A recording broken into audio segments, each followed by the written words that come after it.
told his former nurse from the hospital, he wrote to her letter, before this terrible accident, I was bored and always drunk.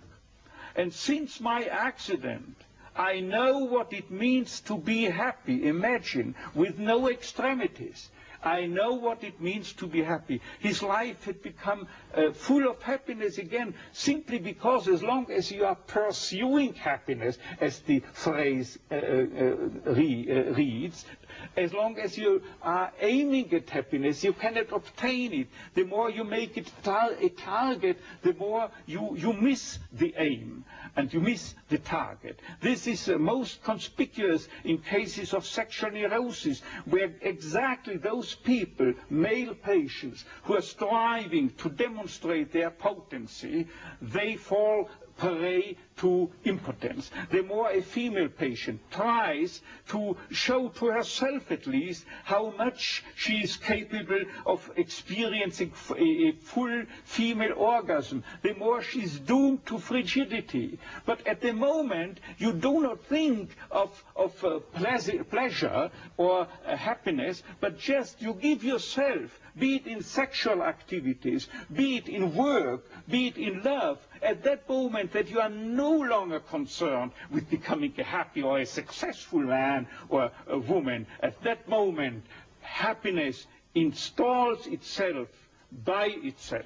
But Dr. Frankel, tell me, how could the people in the death camp at Auschwitz, and you were there yourself, what meaning could they take out of an absolutely hopeless situation? They knew they were going to die. What I can say about the lesson I took home from Auschwitz and Dachau and so forth, let me prefer to speak in a more personally detached way by referring to the absolutely parallel experiences that people had in prisoner war camps. The literature, psychiatric literature in the field of psychiatry of POW camps shows, independently from each other, that psychiatrists found out that those inmates or prisoners were most likely to survive the camp period.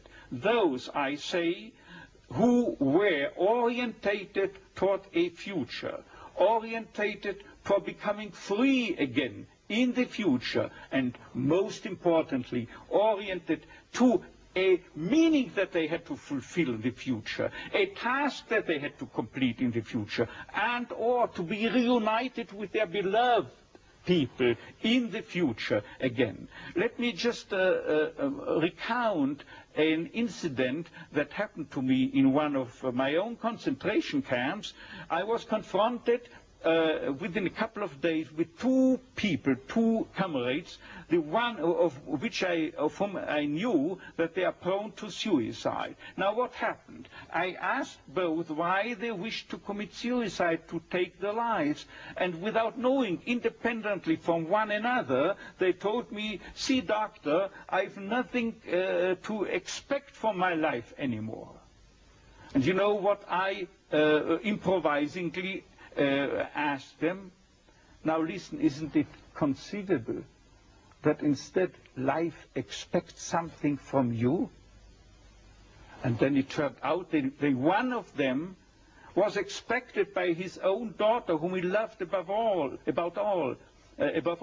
In the United States, she had already succeeded in emigrating. And the other then frankly told me and confessed that there was a series of books that he had written and or edited in the field of geography, it was, as far as I remember, and he wanted to complete this series of books. And at that moment there was something like a Copernican reversal. Suddenly the scenery had turned 180 degrees around. Suddenly they saw they have to do something for the world and not waiting until the judgment is issued, death or survival. But these very people had the highest chances to survive under equal circumstances, of course. What I mean is that millions had to die in the concentration camps, particularly in Auschwitz, as you might know, and millions and hundred thousands of them were certainly oriented toward a meaning, if for no other meaning, in religious terms. And they had to die, as they would have said, the Kiddush Hashem, for the glorification of God, out of their own beliefs in the gas chambers. So even at the moment of death, they were able to take meaning out of that moment of death. Exactly. You see, there is what I'm used to calling, when speaking to my students, as the tragic triad of human existence, consisting of pain, death, and guilt. Nobody is spared suffering from diseases, pain. No one of us human beings can escape death, finally. And there is no one who could keep himself free from guilt. It is not possible. But always, as I put it before, always suffering, tragedy can be turned into a triumph, into a human achievement.